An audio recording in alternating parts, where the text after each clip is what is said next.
In this fifth session of our series on the Holy Spirit, we're going to look at who is the Holy Spirit.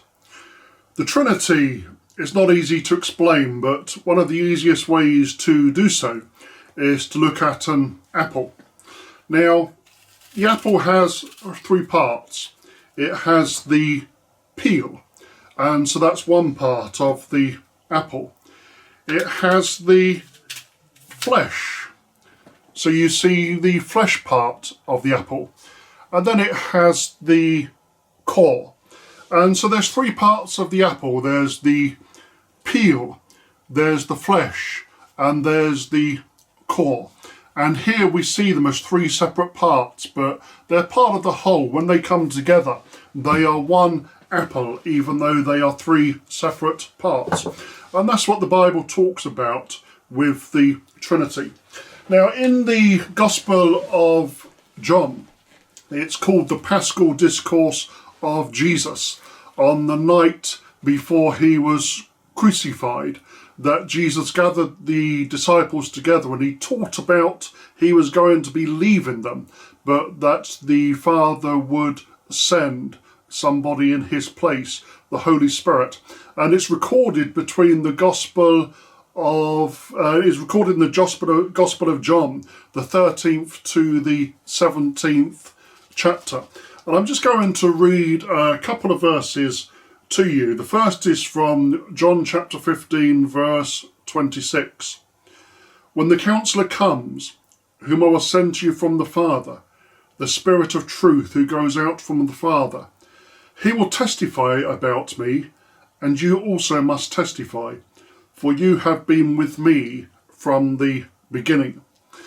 And then from the 16th chapter of John, verse 12, I have much more to say to you, more than you can now bear.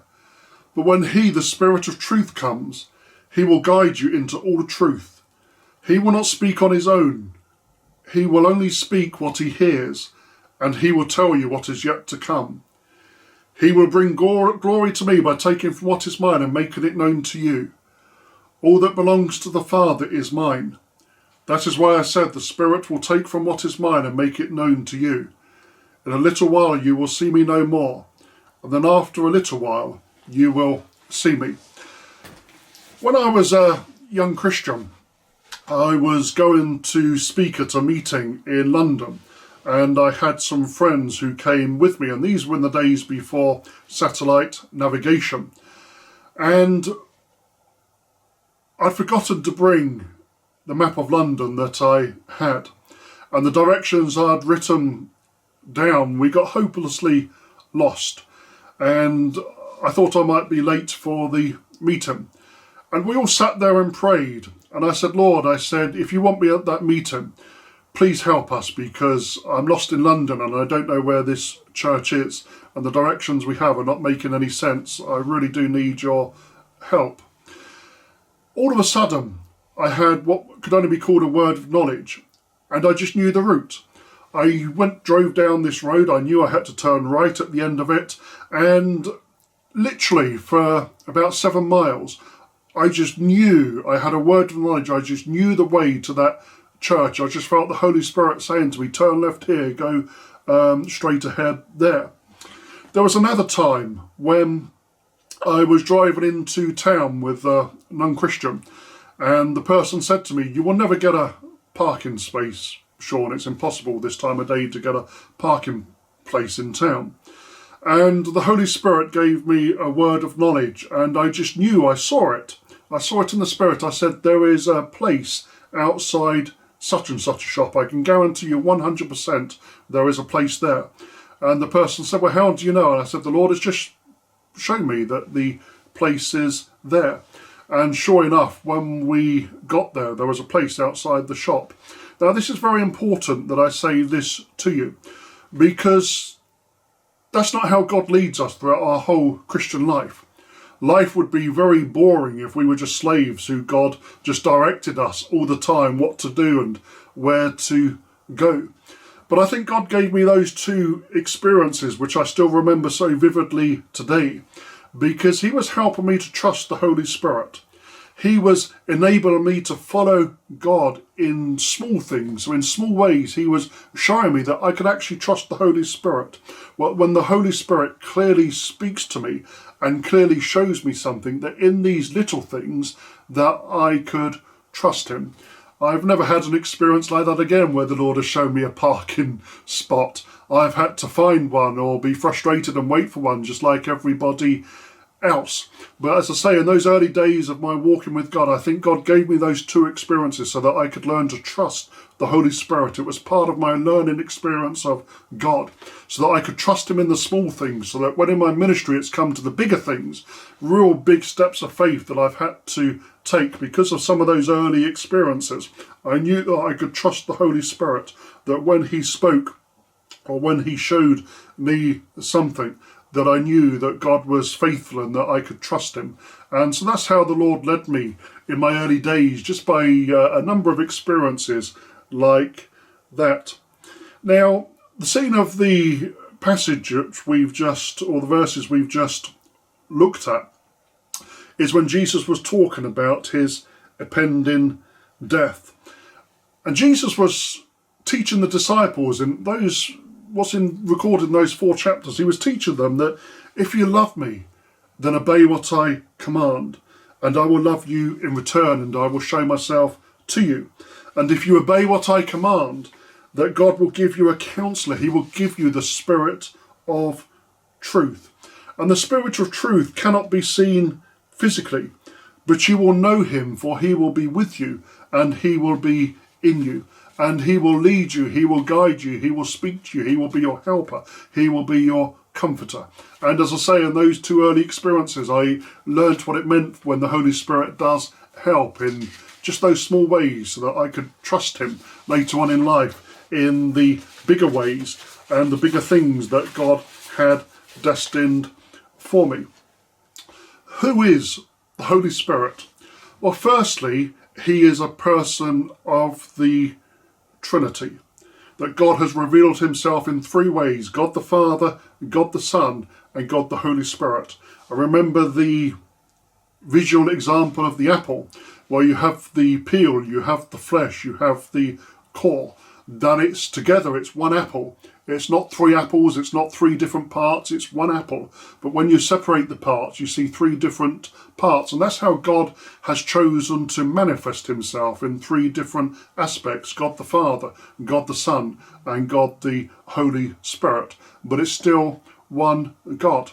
Now, the Holy Spirit is the promise of the Father to you and to me, that God will give him to us as our guide, as our helper, as our comforter. He's the promise of Jesus Christ. He's the gift to every single Christian believer. He came to convict people of sin. He came to point us to Christ, to teach us life in the context of eternity. And he came to empower us to do the work that God called us to do. But what is so important, and what I would like to emphasize in this 5th and final study, is that the Holy Spirit is a personality. He is a person. Just like you and I are a person, he is a 3rd person of the Trinity. He's not an impersonal force. He's not an impersonal energy. Even though there's analogies in the scripture that says that the Holy Spirit is like the wind, or he's like fire, and so on. That's just explaining the effects of his work. But the Holy Spirit is a person. You cannot control him. Nobody can control the Holy Spirit. Jesus said to Nicodemus, he said that the Holy Spirit is like the wind. He goes wherever he wishes. And it's so important that if we as Christians, that we want to live an effective and a fruitful Christian life, it's so important that we have to realise and understand and learn that we cannot use the Holy Spirit. It's not some impersonal force or energy that we can harness like electricity and that we can use. That we're in a relationship with a person. We're in the relationship with God the Father through Jesus Christ the Son, and the person who is present with us now on earth to help us and who has never left the Christian church and is the gift to every single believer is the Holy Spirit. But we cannot control him. He has to be Lord over us. We have to submit to him. We have to surrender to him. That's why the Bible says that he can be quenched, that the Holy Spirit can be grieved, that the Holy Spirit can be insulted. When we as Christians, when we do not treat the Holy Spirit with the proper respect. And so that's who the Holy Spirit is. And again, I just want to emphasize that so strongly. Do not ever think of the Holy Spirit as an impersonal energy or an impersonal force. We have to think him as a person with personality, the third person of the Godhead, the third person of the Trinity. And when we understand that as Christians, when we learn to hear the voice of the Lord as spoken through the Holy Spirit, when we learn to understand when the Holy Spirit has shown us something, that's when we can do great things for God. That's when amazing things happen. For a lot of Christians, they're not following the Holy Spirit, they're following their own imaginations and the vanity of their own hearts. The times when we hear Christians who say, well, the Lord has shown me this or shown me that or said this, and it never happens, or it proves not to be true as time pans out. I'm sure they're well-meaning. In fact, I know those Christians are well-meaning. They perhaps generally think that the Holy Spirit has spoken to them or shown them something. But actually, when the Holy Spirit does speak to you, when you learn, and that's what discipleship is, it's learning how to walk with God. But when you learn how to have this relationship with the Holy Spirit, and you understand his workings and you understand his ways, you don't need to rely upon your imagination to think that the Lord has said something. You'll recognize and you'll hear when God speaks. You'll know when he shows you something.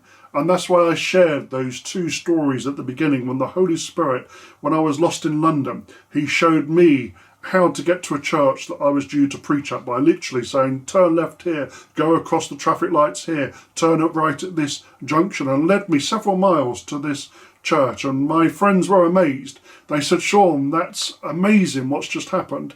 And I said, well, it's the Holy Spirit. The Holy Spirit wants me to be at that meeting. And so he has given me these words of knowledge that I can see the way. I just know how to get there, even though I've never been there before. And then that instance with the parking space. There's other examples I could show you, but they've got bigger and bigger over life, so that now, as I say, the Lord doesn't give me traffic directions. I use sat-nav, or I use a map, or if I don't and I get lost, the Lord doesn't show me, because he showed me back then to help me to trust in the Holy Spirit. He showed me that parking space all those many years ago so that I could recognize when the Holy Spirit is speaking or show me something, and that I could learn to trust him and I could learn to follow him. And I urge you to do the same. Lord, I pray for my brothers and sisters in Christ. Lord, help them.